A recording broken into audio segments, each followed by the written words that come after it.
Machiavelli versus Stoicism. Which philosophy wins in 2026? Listen closely. The world doesn't reward the virtuous, it rewards the strategic. You've been lied to. They told you that patience wins, that morality conquers all, that good things come to those who wait. Meanwhile, the ruthless are taking everything. 2026 isn't the year for philosophers sitting in marble halls debating virtue. It's the year for warriors who understand one truth: power respects power, nothing else. Machiavelli wrote The Prince in 1513. The Stoics preached tranquility centuries before that. But here's what nobody tells you. You don't have to choose between them. You weaponize both. Stoicism teaches you to control yourself. Machiavellianism teaches you to control everything else. The Stoic becomes unshakable. The Machiavellian becomes unstoppable. Combine them, you become untouchable. Marcus Aurelius said, "You have power over your mind, not outside events." Beautiful, poetic, but incomplete. Machiavelli said, "It is better to be feared than loved if you cannot be both." Now you're talking about reality. The question isn't which philosophy wins. The question is, are you strong enough to master both? Comment below right now, "I am untouchable." Let me see who's ready. Part 1, the brutal truth. You want to know why you're still stuck? Because you've been playing by rules that were designed to keep you in your place. They told you to be humble, stay quiet, wait your turn, work hard, and good things will come. That's the propaganda they feed sheep. Look around. The people winning aren't the nicest. They're not the most patient. They're not sitting in meditation gardens waiting for the universe to reward their inner peace. They're calculating, observing, moving in silence. Here's the reality they don't want you to understand. Stoicism without strategy makes you a passive victim. You'll have inner peace while the world tears you apart. You'll be calm, collected, and completely powerless. But Machiavellianism without discipline, that makes you reckless, impulsive, predictable. You'll grab for power and lose everything because you couldn't control yourself. The ancient Stoics mastered their emotions. The Machiavellians mastered their enemies. You need both. Emotional control is your foundation. Strategic ruthlessness is your weapon. One makes you unbreakable. The other makes you unstoppable. Together, you become a force that cannot be touched, manipulated, or defeated. The game is rigged, but only against those who don't understand the real rules. Comment below, "I control the game." Show me you're paying attention. Part 2, the Machiavellian framework. Let me tell you something about power that'll change everything. Power isn't given. It's never been given. It's taken by those who understand the game. Machiavelli didn't write The Prince to make friends. He wrote it because he saw the truth that everyone else was too weak to admit. The world belongs to those willing to do what others won't. Not evil, not cruel for cruelty's sake, strategic. There's a difference. Evil is chaos. Strategy is calculated precision. You think the people at the top got there by being nice, by following every moral rule, by never bending the truth or leveraging fear? Wake up. They smile in your face while plotting 3 moves ahead. They speak softly while holding the sharpest blade. They appear generous while strategically positioning every piece on the board. This is the Machiavellian framework. Appear virtuous while being ruthlessly practical. But here's where most people fail. They read Machiavelli and become toxic, manipulative without purpose, cruel without control. That's not power, that's weakness disguised as strength. Real Machiavellianism requires something most people don't have: emotional detachment. You can't be ruthless if you're controlled by anger. You can't be strategic if you're driven by ego. You can't manipulate the board if your emotions are being manipulated. This is where Stoicism enters. The Stoics taught emotional mastery. They understood that your mind is either your greatest weapon or your fatal weakness. Combine Machiavellian strategy with Stoic discipline and you create something dangerous. A person who cannot be rattled, cannot be read, and cannot be stopped. You move in silence, you strike with precision, you win without anyone realizing they were even in a battle. Comment below, silent and deadly. Let me know you understand. The real war isn't out there, it's in here. Master yourself first. Part 3, the Stoic Shield. Now let's talk about your greatest vulnerability, your emotions. Every time you react, you lose. Every time you let someone see you rattled, you hand them a weapon. Every time anger controls you, fear controls you, or pride controls you, you're no longer in control. You become predictable.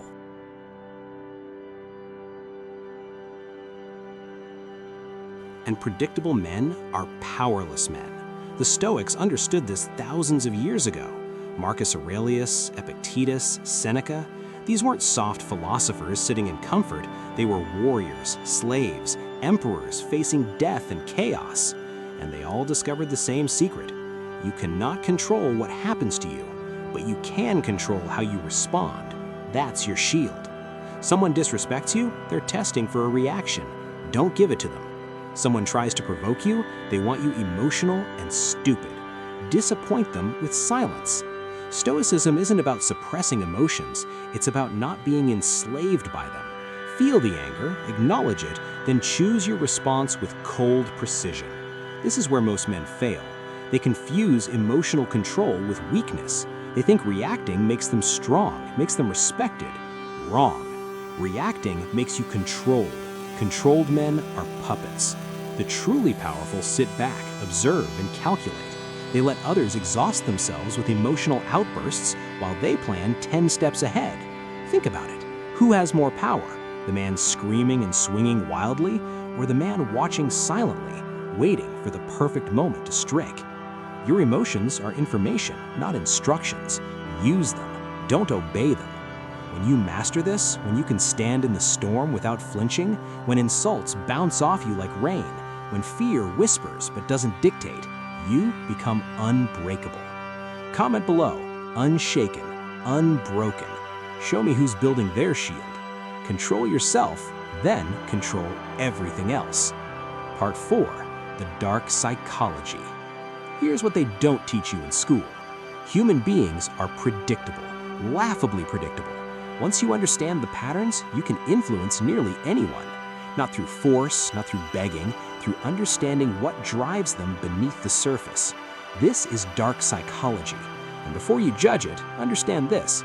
People are already using it on you. Every advertisement, every politician, every person trying to sell you something or manipulate your behavior, they're using psychological triggers you don't even recognize. The only question is, will you remain blind to it, or will you learn to see the strings? Let me show you how deep this goes. People don't want truth, they want comfort. They don't follow logic, they follow emotion. They don't respect fairness, they respect strength. Give someone the truth, and they'll reject it if it threatens their ego. Give them a comfortable lie wrapped in validation, and they'll follow you anywhere. This is manipulation at its core, and the Machiavellians mastered it. They understood reciprocity. Do someone a small favor, and they feel obligated. They understood scarcity. Make yourself rare, and you become valuable. They understood social proof. People follow the crowd, even off a cliff. But here's the elevated level. Combine this with Stoic observation. The Stoic doesn't react. He watches. He studies. He sees patterns others miss because he's not clouded by his own emotional chaos. You start to notice this person needs validation. That person fears rejection. This one craves control. That one needs to feel intelligent. Now you know exactly which buttons to push, not to hurt them, but to influence outcomes in your favor. You want that promotion? Don't just work hard, understand what your boss values. Is it loyalty, efficiency, public recognition? Give them exactly what they crave and watch doors open. You want respect? Don't demand it. Withdraw attention, become scarce. Let them chase validation from you instead. This isn't evil, this is reality. The weak call it manipulation. The strong call it strategy. Every interaction is a chess game. Most people don't even know they're playing. You do. Comment below, I see the strings. Let me know who's awake. When you combine Stoic awareness with Machiavellian psychology, you don't just play the game, you own it. Part 5, the power paradox. Listen carefully, this is where everything flips. The greatest power move is appearing powerless. The strongest position is seeming weak. The deadliest weapon is being underestimated. This is the power paradox, and it's why most people fail. They need everyone to know they're strong. They broadcast their moves. They flex their intelligence, their wealth, their connections. They need constant validation that they're winning. That's not power. That's insecurity wrapped in ego. Real power moves in silence. It doesn't announce. It doesn't explain. It executes. Machiavelli said it perfectly. Never attempt to win by force what can be won by deception. Not lies, deception, strategic misdirection. Let them think you're harmless while you're 10 steps ahead. Let them underestimate you while you're building an empire in the shadows. Let them celebrate their small victories while you're positioning for total domination. The Stoics understood this too. Epictetus said, if you wish to be a writer, write. Not talk about writing, not announce your plans, just write. Action without announcement, progress without permission, victory without validation. This is how you move. Most men are addicted to recognition. They need applause. They need to be seen. So they reveal their hand too early, telegraph their punches, expose their strategies, and then they wonder why someone else swooped in and took everything. Here's the brutal truth. Your enemies can't stop what they can't see coming. Stay quiet, stay hidden, stay underestimated. While everyone's fighting for attention, you're accumulating real power. While they're arguing about who's the smartest, you're actually getting smarter. While they're posting their goals, you're achieving them. The paradox is this: the less you need to prove, the more powerful you actually are. Insecure men need constant validation. Powerful men need nothing from anyone. When you stop seeking approval, you become dangerous. When you stop explaining yourself, you become untouchable. When you stop caring what they think, you become unstoppable. Your silence becomes louder than their noise. Your calm becomes more intimidating than their aggression. Your absence becomes more powerful than their presence. This is mastery. Comment below, silent power. Show me who's moving in the shadows. The world will try to make you loud and visible. Resist. The lion doesn't announce when he hunts. Part 6, the ruthless compassion. Now here's where I'm going to challenge everything you think you know about ruthlessness. Being Machiavellian doesn't mean being cruel, it means being effective. There's a difference, and if you don't understand it, you'll become the villain in your own story instead of the victor. Cruelty is emotional, it's revenge, it's hurting people because you're hurt. That's weakness, pretending to be strength. Ruthlessness is logical. It's doing what must be done without hesitation. It's cutting off dead weight. It's making hard decisions that soft people can't stomach. But here's the twist. The most effective Machiavellians understand when to be generous. Machiavelli himself said, "Men ought either to be well treated or crushed." There's wisdom hidden here. Half measures create enemies. Decisive action, whether generosity or elimination, creates results. Sometimes the ruthless move is kindness, strategic kindness. You help someone when they least expect it, and you create loyalty money can't buy. You show mercy when everyone expects cruelty, and you gain a devoted ally instead of a resentful enemy. This is ruthless compassion, calculated generosity, strategic humanity. The Stoics called this preferred indifference. They weren't cold monsters, they were practical. They helped others not from emotional neediness, but from rational choice. Marcus Aurelius was an emperor. He could have been a tyrant. Instead, he was measured, strategic. He understood that ruling through pure fear creates instability. Ruling through respect and calculated benevolence creates empires. Here's what this looks like in practice. You fire someone who's dragging your business down.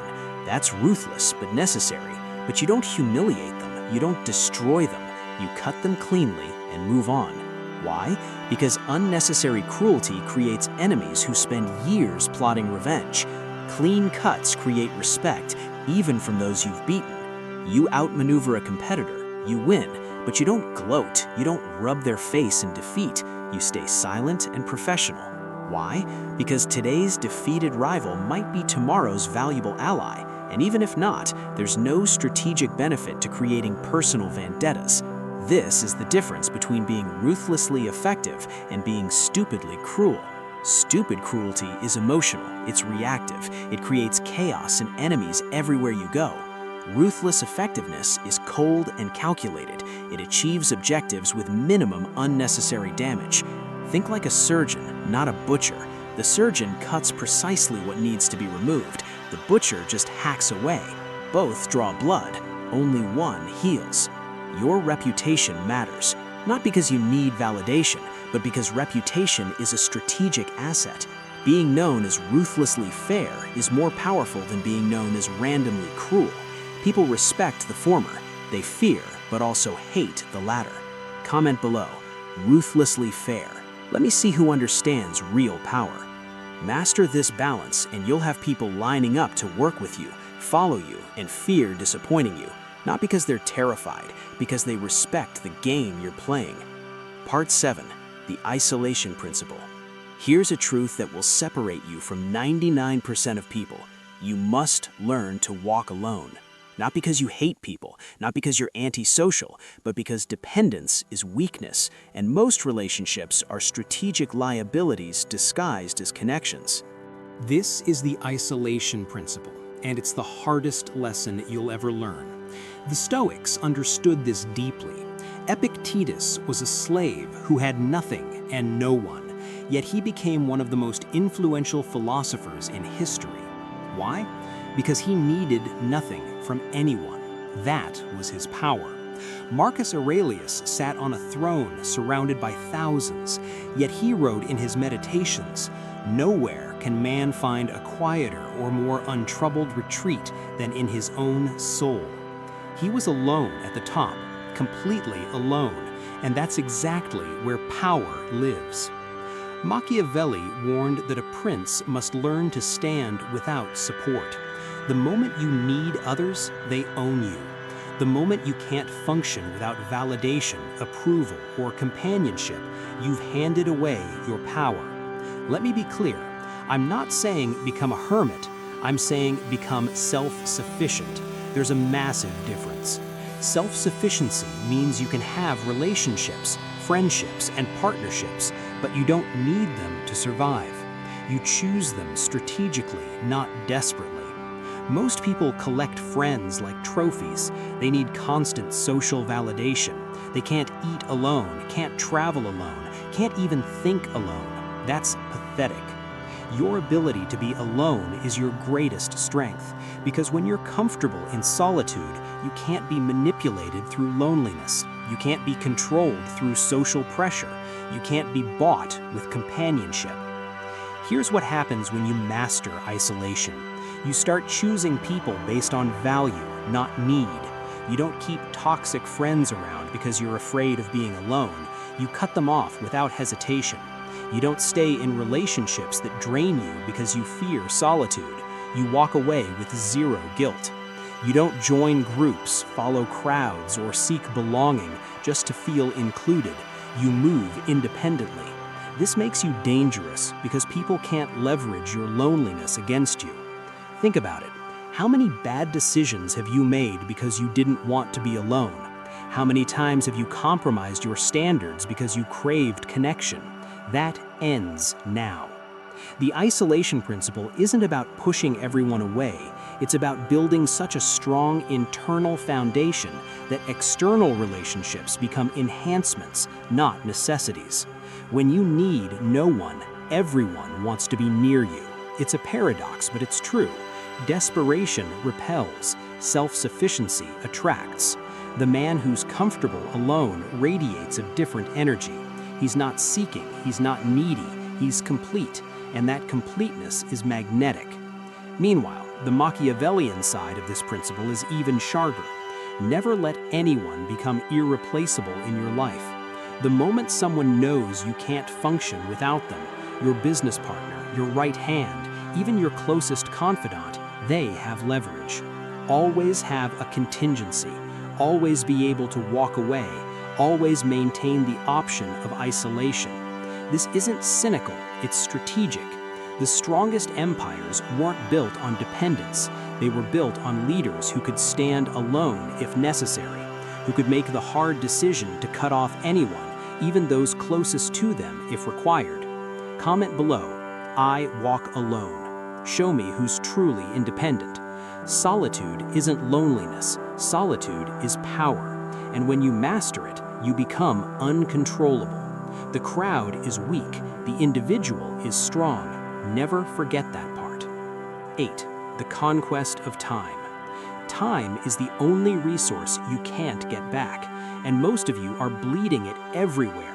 You're spending hours scrolling, hours in meaningless conversations, hours on distractions that give you nothing but temporary dopamine hits, and then you wonder why you're not winning. Let me tell you something about the Machiavellians and Stoics that nobody talks about.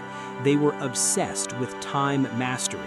Seneca wrote an entire letter called On the Shortness of Life. His message? Life isn't short, you're just wasting it. It is not that we have a short time to live, but that we waste a lot of it. Read that again.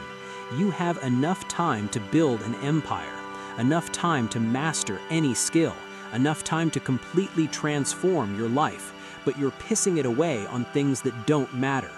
Machiavelli understood this from a power perspective. He knew that those who control their time control their destiny. Those who let others dictate their schedule are servants, not masters. So here's the reality check you need. Every minute you give to someone else is a minute you're not investing in yourself. Every yes to their agenda is a no to yours. Every distraction you entertain is a goal you're abandoning. The conquest of time begins with ruthless prioritization. Most people operate on other people's priorities, their boss's priorities, their friends' priorities, social media's priorities. They're reactive, not proactive. You need to flip this immediately. Start saying no. Not rudely, not with explanation. Just no. Can you help me with this? No. Want to hang out tonight? No. Can I get 5 minutes of your time? No. Your time is the most valuable currency you possess. Spend it like a billionaire guards his wealth. The Stoics practiced something called memento mori. Remember, you will die. Not to be morbid, but to create urgency. You have limited time on this planet. Maybe 50 more years, maybe 50 more days. You don't know. So why are you acting like you have forever? Why are you delaying that business, postponing that difficult conversation, waiting for the right moment to make your move? The right moment is now. It's always now. Machiavellian time mastery is even more aggressive. It's about creating time scarcity around yourself. When you're always available, you're worth nothing. When people can access you anytime, you have no value. But when your time is scarce, expensive, and hard to get, suddenly you become important. Stop answering immediately. Stop being available 24/7. Stop accommodating everyone's schedule while sacrificing your own. Make them wait. Make them work for your attention. Make them understand that access to you is a privilege, not a right. This isn't arrogance, it's strategy. The president doesn't answer every phone call. The CEO doesn't attend every meeting. The master doesn't entertain every student. Why? Because their time is allocated to high-value activities only. You need the same standard. Here's your new framework. Every activity falls into one of 4 categories. 1. Critical and urgent. Do it now. 2. Critical but not urgent. Schedule it. 3. Urgent but not critical. Delegate it or ignore it. 4. Neither urgent nor critical. Delete it from your life completely. Most of what you do every day is categories 3 and 4. Meaningless busy work that makes you feel productive while accomplishing nothing. Cut it out ruthlessly. Your mornings should be sacred. The first 3 hours of your day should be untouchable. No phone, no social media, no other people's emergencies, just you and your most important work. This is when your mind is sharpest. This is when you build empires. And yet, most of you are checking Instagram before your eyes are fully open, flooding your brain with other people's highlight reels, starting your day in reaction mode. That's slave behavior. Masters control their mornings. Slaves surrender them. Comment below, time is power. Show me who's taking control. every successful person throughout history, from Marcus Aurelius to Machiavelli to every modern titan, mastered their time first. You can't build anything significant if you don't protect your hours like a fortress. Time mastery is life mastery, period. Part 9, the final transformation. You've made it this far. That means something. Most people would have clicked away by now, gone back to their comfortable distractions, back to their safe mediocrity. But you're still here, and that tells me you're different, or at least you want to be. Now comes the hardest part, the part where knowledge becomes action, where philosophy becomes power, where you stop being a spectator and become a player. This is the final transformation, and it will cost you everything you are to become everything you're meant to be. Let me be direct. You can't transform without destruction. The old you, the one who seeks approval, who avoids conflict, who plays it safe, that version has to die. Not metaphorically, actually die. Your old beliefs about fairness, about how the world should work, about people getting what they deserve, those comfortable lies need to be burned to ash. Because here's the truth, the Stoics and Machiavellians both understood. The world is indifferent to your suffering and your success. Nature doesn't care if you're a good person. The market doesn't reward your intentions. People don't respect your potential. Results are all that matter. Outcomes are the only scoreboard. You can be the most virtuous person alive and die broke, forgotten, and powerless. Or you can be strategically ruthless and build a legacy that echoes for generations. The choice is yours, but you don't get to make it halfway. Transformation requires total commitment. You're either all in or you're wasting both our time. Here's what the final transformation actually looks like in practice. You stop explaining yourself. Your decisions become final. Your boundaries become unbreakable. Your word becomes law in your own life. When someone questions you, you don't justify, you don't defend, you simply move forward. When someone tests you, you don't engage in petty arguments. You respond with action or strategic silence. When someone disrespects you, you don't react emotionally. You remove them from your life with surgical precision. This is Stoic discipline meets Machiavellian execution. You become a man of systems, not emotions, principles, not mood swings, strategy, not impulse. Every morning you wake up with one question: what would the strongest version of myself do today? Not the most liked, not the most comfortable, the strongest. And then you do that regardless of how you feel, regardless of who you disappoint, regardless of the cost. This is where boys become men, where men become legends. The transformation isn't comfortable. You'll lose friends who can't handle your evolution. You'll face criticism from people who preferred you weak and manageable. Family members will say, "You've changed." They're right, you have. But here's what they don't understand. You didn't change. You finally became who you always were underneath the social conditioning. The real you was always Machiavellian, always strategic, always powerful. Society just convinced you to hide it, to be smaller, to play nice, to fit in. That ends today. The Stoics taught we're all born with a rational mind capable of perfect judgment. We just cloud it with false beliefs and emotional reactions. Strip away the conditioning and what's left? A calculating, strategic, unstoppable force. Machiavelli revealed that power is the natural state. Weakness is learned. Hesitation is taught. Guilt is programmed. Remove the programming and what emerges? A leader, a conqueror, a master of reality. This transformation isn't about becoming someone new. It's about removing everything that isn't authentically you. It's about shedding the weak beliefs, the limiting fears, the people-pleasing behaviors that were installed in you by a system designed to keep you controllable. When you strip all that away, what's underneath is pure power. But here's the warning. Once you start this transformation, there's no going back. You can't unsee what you've learned. You can't unknow these principles. You can't return to comfortable ignorance. Some of you reading this will stop right here. It'll feel too heavy, too dark, too much, and that's fine. Not everyone is built for this level of reality. But for those of you still reading, still hungry, still ready, welcome to the other side. The side where you control your mind completely, where you move through the world with calculated precision, where you build power that can't be taken from you, where you combine the inner fortress of Stoicism with the strategic dominance of Machiavellianism, where you become truly, finally, completely untouchable. Comment below, I am transformed. Claim your new identity right now. The door is open. Most will stand outside looking in, but the few, the ready, the relentless, they'll walk through and never look back. The question is, which one are you? Part 10, the untouchable. So, here we are, the end of the path, or perhaps the beginning.